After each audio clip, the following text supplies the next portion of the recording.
Hello, Julianne. This is John. Thank you so much for your excellent post, which I believe was well thought through and executed. And I most certainly agree.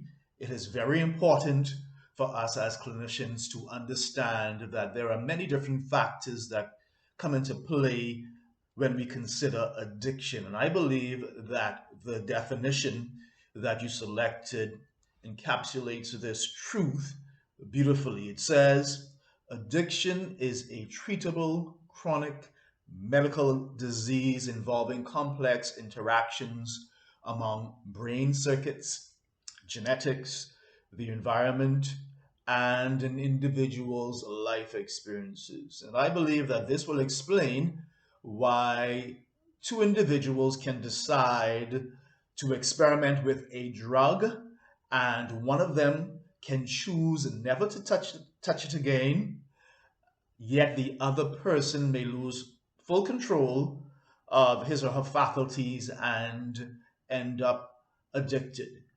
I agree with you with what you said. We do not excuse poor decisions. However, having a better understanding of the etiology of addiction and the different factors that come into play can produce compassion for the sufferer, especially when we consider that addiction is a disease, as your post highlights.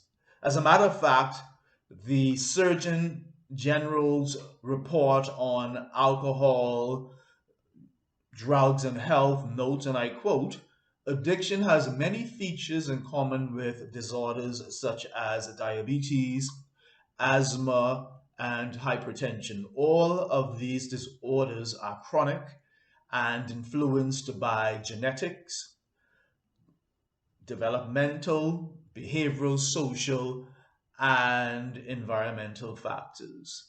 I really believe that understanding that addiction is a disease comparable to hypertension or diabetes, and not just a character flaw or a moral failing, should produce compassion towards the addict.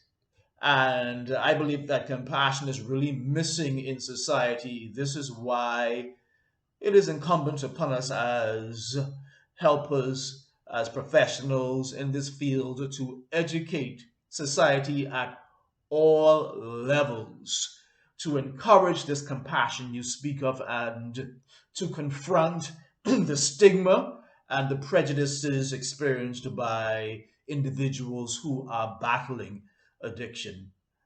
I leave with you Matthew 9 and 36, which I believe beautifully underscores the spirit of your post. It says, but when he, Jesus, saw the multitudes, he was moved with compassion for them because they were distressed and scattered like sheep not having a shepherd. And I believe that this is a vivid reminder of what it really means to be a follower of Christ, even in this profession. Thank you so much for your post, and may God richly bless you.